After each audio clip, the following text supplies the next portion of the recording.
கருப்பு மூக்கடலையும் உருளைக்கிழங்கு எப்படி தொக்கு பண்ணுறதுன்னு பார்க்கலாம். ரொம்ப ஈஸியான முறையில் செய்யலாம். சாப்பிட்றதுக்கு இது ரொம்ப நல்லாயிருக்கும். இட்லி, தோசை, சப்பாத்தி, சாப்பாடு எல்லாத்துக்கும் வச்சு சாப்பிட்லாம். இப்போ அதை எப்படி செய்யுதுன்னு பார்க்கலாம். அதுக்கு என்னென்ன பொருள்னு பார்க்கலாம். மூக்கடலை எடுத்து, கருப்பு மூக்கடலை எடுத்து நைட்டே ஊற வச்சிடணும். இதை மாதிரி தண்ணி ஊற்றி ஊற வச்சுருங்க. இப்போ பாருங்கள், அது ஊறிச்சு. எடுத்து இதை மாதிரி தண்ணி ஊற்றி கழுவணும். முதல் தண்ணி கழுவி வச்சு, இது ரெண்டாவது தண்ணி. இதை மாதிரி வெள்ளையாக கழுவி எடுத்துக்கோங்க. தண்ணி ஊற்றிட்டு இப்போ குக்கரில் அப்படியே தண்ணி ஊற்றி வேக வச்சிடலாம். உப்பு சேர்த்துக்கோங்க. 2 உருளைக்கிழங்கு நல்லா இதை மாதிரி மண் இருக்கும், ஊற வச்சுட்டு நல்லா இதை மாதிரி தேய்ச்சி கழுவுங்க.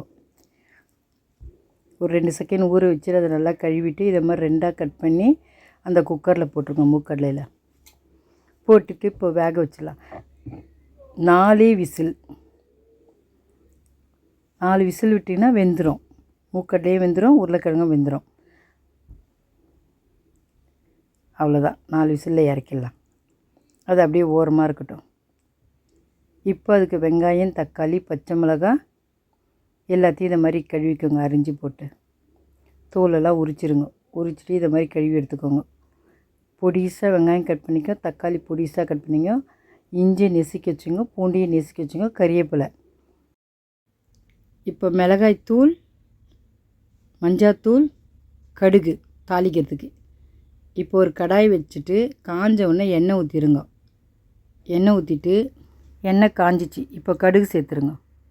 கடுகு பொரிஞ்ச உடனே பூண்டு, இஞ்சி 2 நெசுக்கி வச்ச பாருங்க, அதை சேர்த்துருங்க. நல்லா வதங்கிடுச்சு பூண்டும் இஞ்சியும்.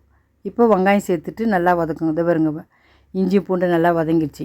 வதங்கினவொன்னு தான் வெங்காயம் போடணும். வெங்காயம் சேர்த்துட்டு நல்லா வதக்குங்க.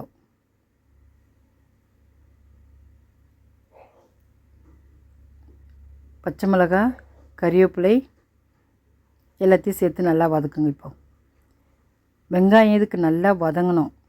தக்காளி தொக்குக்கு பாதி தான் வதக்குவாங்க, ஆனால் இதுக்கு நல்லா வதக்குங்க. வெங்காயம் தக்காளியை வெங்காயம் நல்லா வதங்கணும். அப்போ தான் சாப்பிட நல்லாயிருக்கும். இது தொக்கு சீக்கிரமாக கெட்டு போகாது. வெங்காயம் பாதி வதக்கணும்னு வச்சுங்க, கெட்டு போயிடும் தொக்கு. தக்காளி தொக்குக்கு மட்டும்தான் பாதி வெங்காயம் வதக்குவாங்க. இதுக்கு பாருங்கள், நல்லா வதக்குங்க.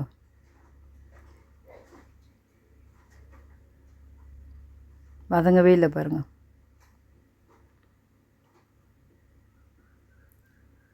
சீக்கிரமாக வதங்கணும்னு சொல்லி வேகமாக தூக்கி விட்டு வதக்கிடாதீங்க.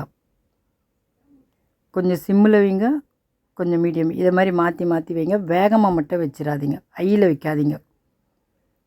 வெங்காயம் வதங்கின மாதிரி இருக்கும், ஆனால் அதுக்குள்ளே வேகாது, நல்லா இருக்காது. இப்போ வதங்கிடுச்சு. தக்காளி சேர்த்துருங்க.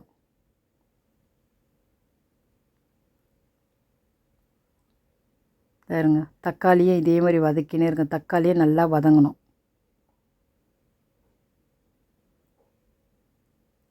நல்லா வதங்கின பிறகு தான் மிளகாத்தூள்லாம் போடணும். தக்காளி இன்னும் வதங்கவே இல்லை, பச்சையாகவே இருக்குது பாருங்கள். நல்லா வதங்கணும்.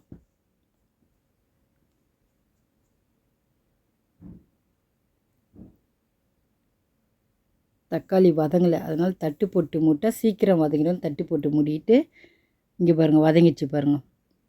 தட்டு போட்டு மூட்டை சீக்கிரம் வதங்கிடும் தக்காளி மட்டும். அவ்வளோதான், தக்காளி வதங்கிடுச்சு. இன்னும் கொஞ்சம் வதங்கணும்.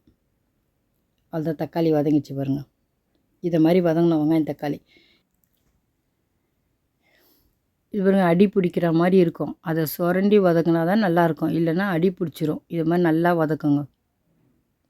வதக்கினே இருக்கணும்.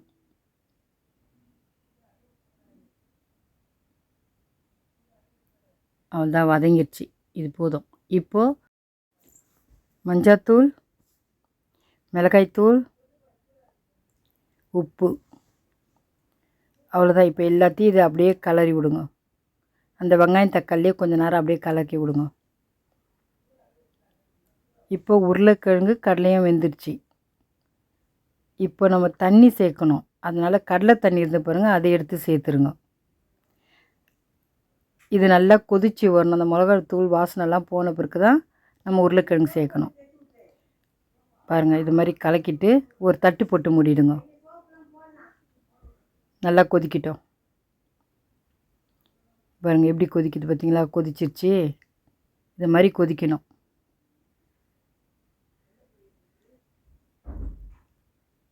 இப்போ திருப்பி தட்டு போட்டு மூடிட்டு உருளைக்கிழங்கு சூடாக அந்த தோல் உரிச்சிட்டு இதை மாதிரி நல்லா பிசைஞ்சு வச்சுக்கோங்க.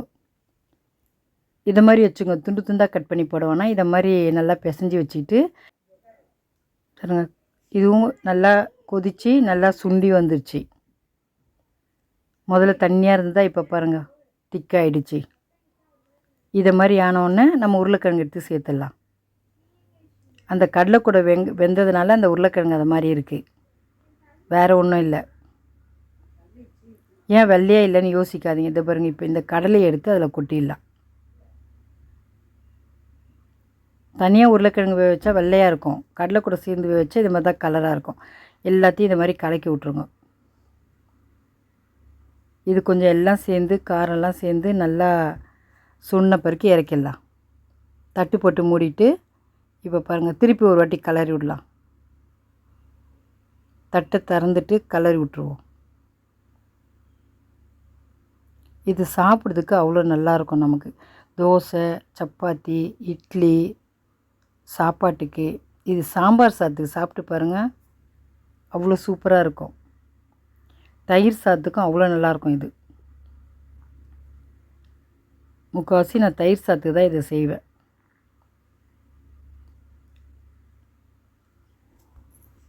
பாருங்கள் சுண்டிச்சு பாருங்கள். இப்போ இதை இப்படியே குழம்பா கூட வச்சுக்கலாம் நம்ம.